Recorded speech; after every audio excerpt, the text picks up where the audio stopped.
योग को हरियाणा सरकार ने स्कूलों के पाठ्यक्रम में शामिल करने का फैसला लिया गया। हमारे साथ योग विभाग के चेयरमैन जो है वो हमारे साथ है जयदीप आर्य जी। सर, किस तरह से ये फैसला लिया गया और कब तक ये लागू हो जाएगा? परम श्रद्धेय स्वामी जी महाराज का एक विज़न था कि योग को पाठ्यक्रम में शामिल किया जाए।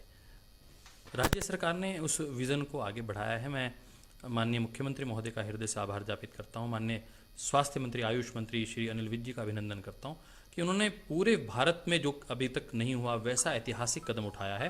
कंटेंट की बात करके कंटेंट बनाने, क्योंकि जब फाइनल कर लिया है कि शामिल किया जाएगा स्कूलों में बच्चों के लिए, तो कंटेंट भी तैयार करना होगा। और किस कक्षा तक ये जो है फैसला लिया गया है? हरियाणा योग आयोग ने प्रस्ताव दिया था पहली से 12वीं कक्षा तक का पाठ्यक्रम बने, लागू भी पहली से 12वीं कक्षा तक हो। हरियाणा सरकार ने अभी पहले चरण में पहली से 10वीं कक्षा तक ये अनिवार्य विषय के रूप में लागू हो रहा है। और इसका कंटेंट मुझे लगता है कि आने वाले 2 महीने में हम SCRT के साथ मिलकर इसकी बैठकें शुरू कर दी हैं हमने। आज उसकी प्रथम बैठक है, 21 सदस्यीय कमेटी का गठन हो गया है और हम उसमें आगे बढ़ रहे हैं। जो बच्चे हैं उनके जो, क्योंकि आज के टाइम पे कोविड भी चल रहा है, पिछले 2 साल जो है कोविड में बच्चों के निकल गए, जो उनकी मानसिक स्थिति है वो भी काफ़ी जो है डामाडोल हो गई कि स्कूल नहीं जा रहे हैं। तो इस योग कितना सहायक होगा उनकी मानसिक स्थिति को ठीक करने में? देखिए, आज बच्चों की बात ही नहीं, बड़े भी मेंटल ट्रॉमा से निकल रहे हैं। मानसिक अवसाद, तनाव एक बड़ा कारण है जिससे हर व्यक्ति जूझता है।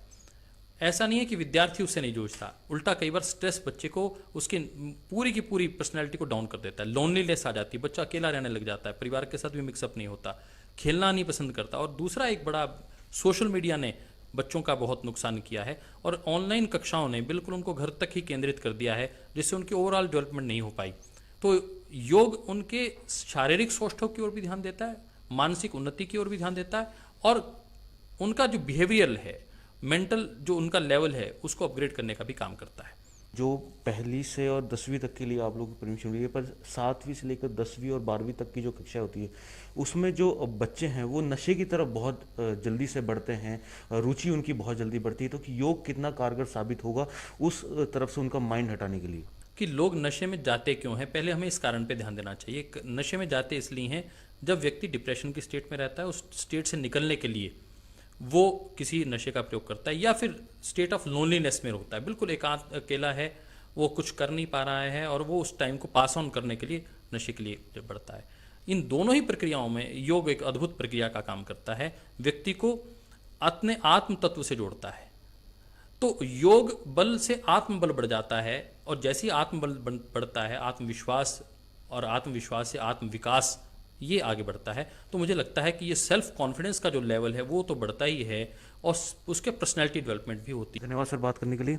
तो हमारे साथ डॉक्टर जयदीप आर्य थे जिन्होंने जानकारी दी कि जल्द ही हरियाणा के अंदर स्कूलों के जो पाठ्यक्रम है उसमें योग को शामिल कर लिया जाएगा। साथ ही उन्होंने कहा कि योग से मानसिक विकास जो है वो बच्चों का बहुत ही बेहतर तौर पर होगा।